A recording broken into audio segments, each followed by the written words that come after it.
The man who got off the boat at Harwich had a short black beard. There was nothing to show that he had a gun in his coat pocket, and nothing to show that he was one of the cleverest men in Europe.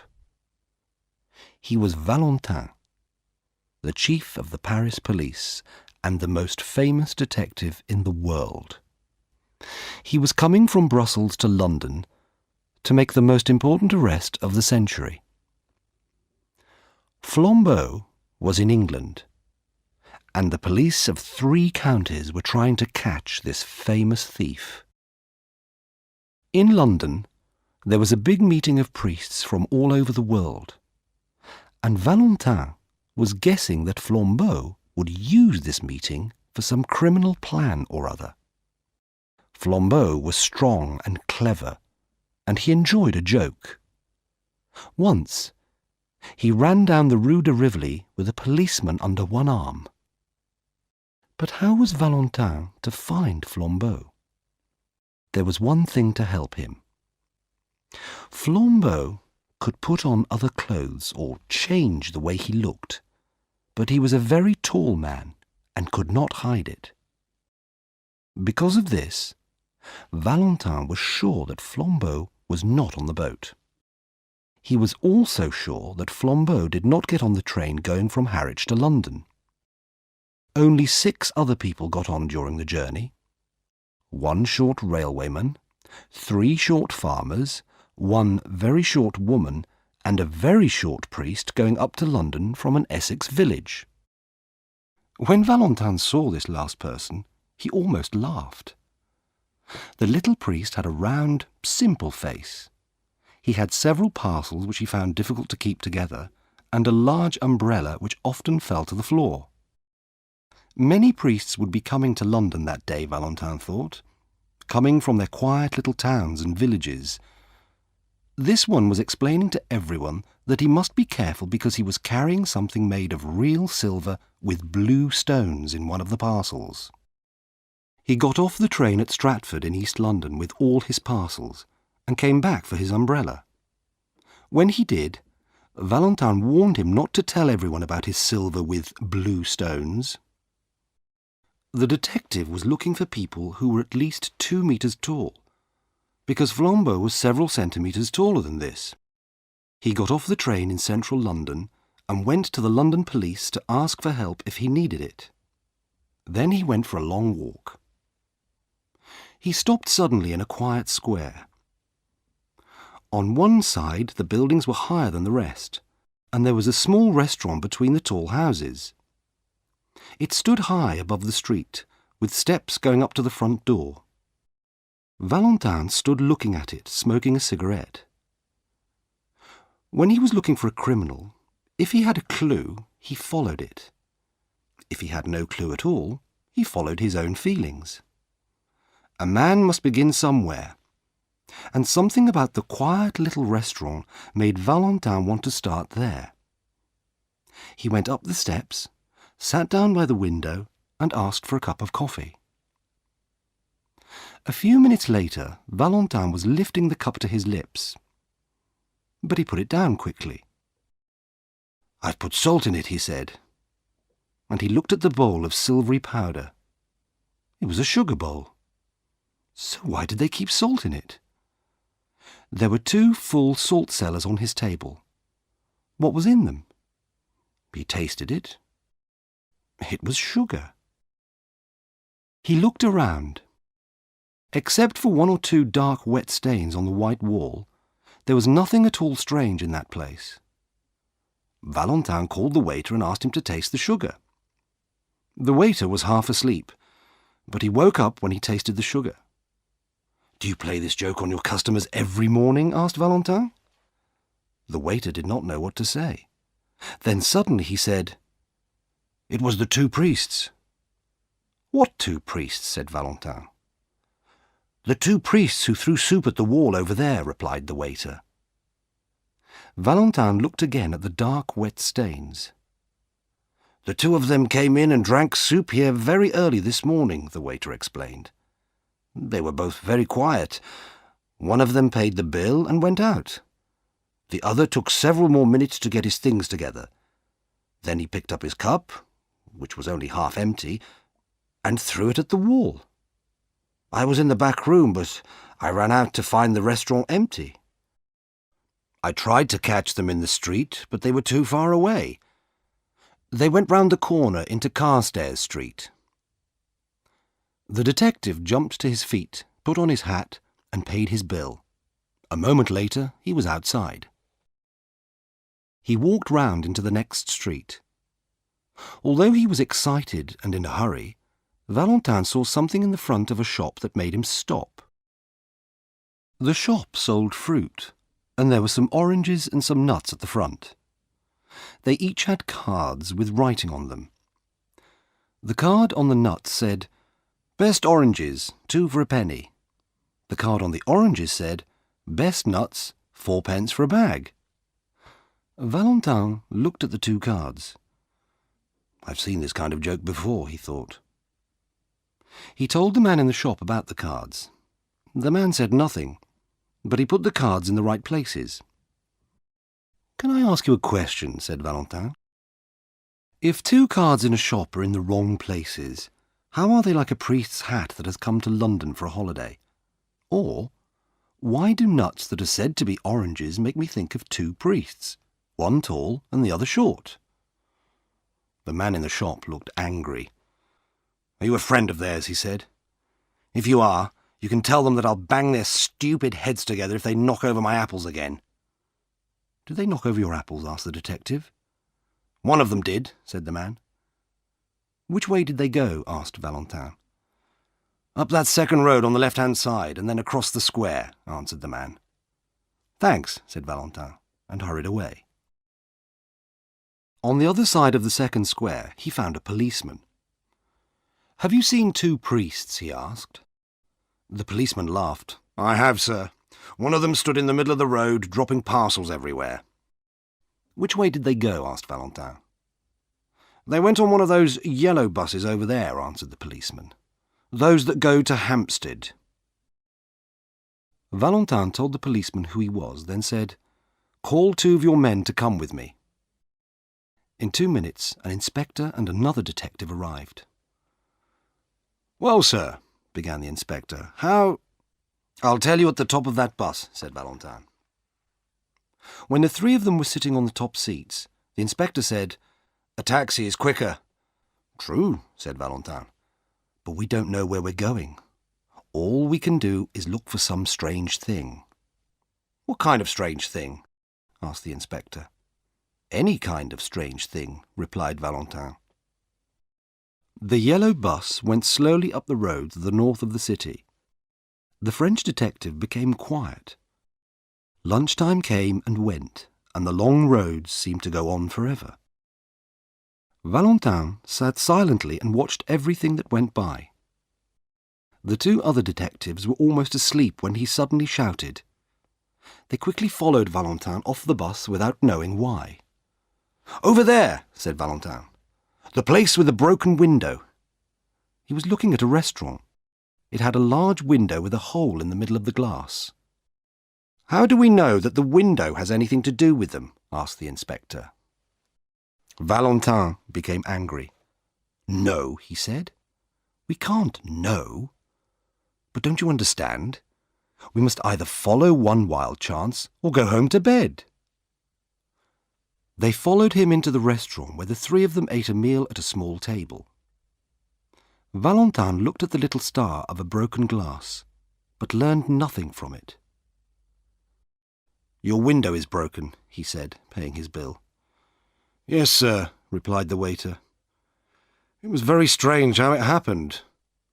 "Tell me," said Valentin. "2 of these priests came in," said the waiter. "Those foreign priests who are in the city at the moment. They had a cheap and quiet little lunch, and one of them paid for it and went out. The other was just going to follow him when I realised something. 'Wait,' I said to the one who was nearly out of the door. 'You've paid too much.' And I picked up the bill to show him, but I got a surprise." "What do you mean?" asked Valentin. "I was sure that I'd put 4 shillings on that bill," said the waiter. "But now I saw that it was 14. "Then what happened?" said Valentin. The priest at the door said, "That will pay for the window." "What window?" I asked. "The one that I'm going to break," he said. And he broke the window with his umbrella. I went after him, but I wasn't quick enough. They went up Bullock Street so fast I couldn't catch them. "Bullock Street," said Valentin. And he ran up that road as quickly as the strange pair that he was following. Their journey took them through dark, narrow streets, and the inspector guessed that they would finally reach some part of Hampstead Heath. Suddenly, Valentin stopped in front of a small, brightly lit sweet shop. After a moment, he went inside and bought some chocolate.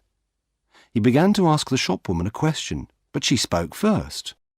She saw the inspector behind him and immediately said, "If you're the police and you've come about that parcel, I've already sent it off." "Parcel?" repeated Valentin. "I mean the parcel that the priest left," said the woman. "Quickly," said Valentin. "Tell us what happened." "They came in half an hour ago," said the woman. "They bought some sweets and then went off towards the heath. Then one ran back into the shop and said, 'Did I leave a parcel?' I looked around but couldn't see one. He said, 'Never mind. But if you do find it, please send it to this address.' He left the address and a shilling for me. But after he went, I looked again and found that there was a parcel. So I posted it. I can't remember the address now, but it was somewhere in Westminster." "Is Hampstead Heath near here?" asked Valentin. "Straight on for 15 minutes, said the woman. Valentin hurried out and began to run. The others followed him. The street they went through was full of evening shadows. Then they were out on the open heath, and Valentin saw the two black shapes that he was looking for. They were a long way away, but Valentin saw that one was smaller than the other, and that the bigger man was over 2 meters tall. He hurried on. As he got closer, he saw something surprising, but something which he had already guessed. The small man was the priest from the Harwich train, the one who had talked about his parcels. Earlier that day, Valentin had discovered that a Father Brown from Essex was bringing a very old silver cross with valuable blue jewels to show to some of the foreign priests who were meeting in London. Valentin was sure that if he was able to find out about this, then Flambeau was able to find out too. He was also sure that Flambeau planned to steal the cross. And it was not surprising that Flambeau, looking and talking like a priest, had been able to make the simple little man come to Hampstead Heath. What Valentin could not understand were the strange clues that had brought him there too. Soup on a wall, nuts called oranges, and broken windows.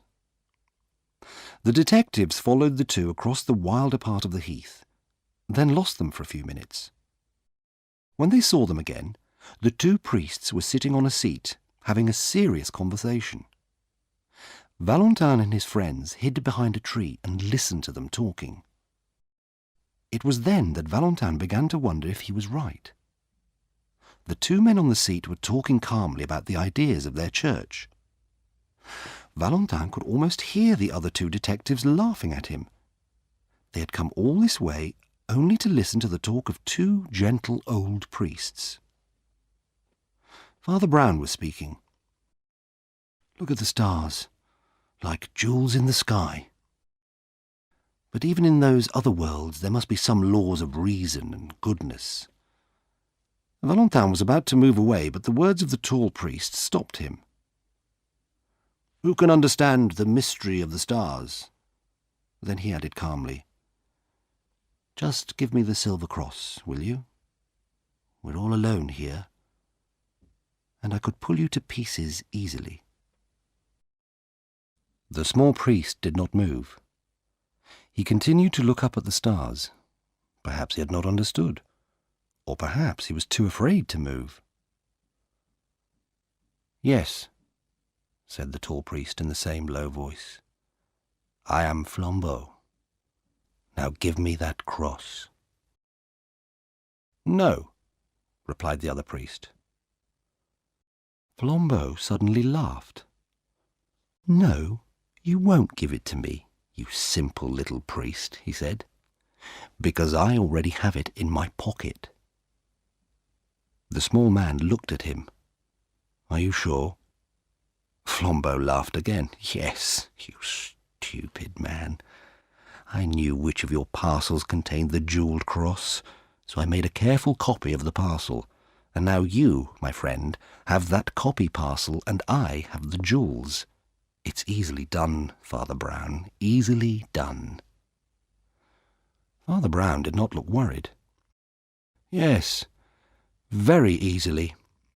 I remember another man who used to copy parcels for many years," he said. "I remembered him when I began to wonder about you." "Wonder about me?" said Flambeau. "When did you begin to wonder about me? When I brought you up to the heath?" "No, no," said Father Brown. "When we first met. I saw that little shape under the arm of your coat, where you keep your knife." "How did you know that?" cried Flambeau. "When I was a priest in Hartlepool," said Father Brown, "there were 3 men who hid their knives in the same way. So I watched you. I saw you change the parcels, and I changed them back. Then I left the right one behind." "Left it behind," repeated Flambeau. "I went back to the sweet shop," explained Father Brown, "and asked the woman if she saw me leave a parcel. Then I gave her an address if it was found. I knew I hadn't left a parcel. But when I went away again, I did leave one. She has posted it to a friend of mine in Westminster," he went on sadly. "I learnt that from a man in Hartlepool too. He did it with handbags which he stole at railway stations. But he's a good man now. People tell priests things, you see."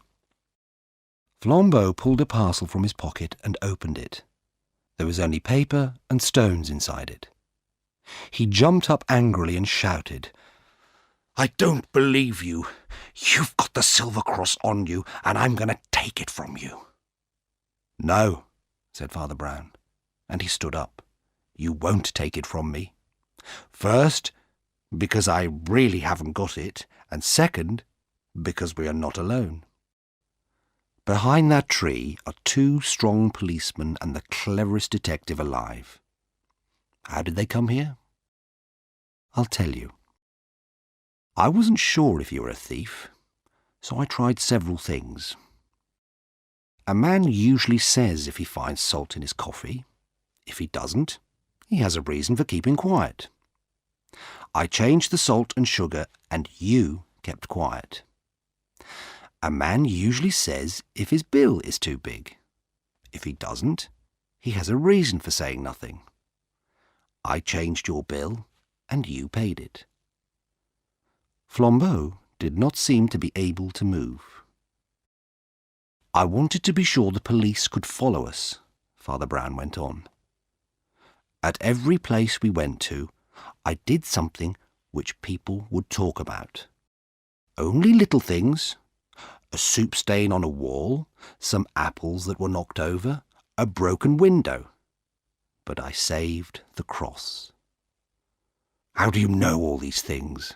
cried Flambeau. The shadow of a smile went across the round face of Father Brown. "By being a simple little priest, I suppose," he said. "If you listen to enough men telling you about their crimes, you're sure to learn something." The 3 policemen moved out from behind the tree. Flambeau knew when he had lost a battle, and he was famous for his politeness. He took off his hat to Valentin and smiled. "Do not take your hat off to me, my friend," said Valentin. "Let us both take them off to Father Brown." And they both stood there with their hats off, while the little Essex priest looked around for his umbrella.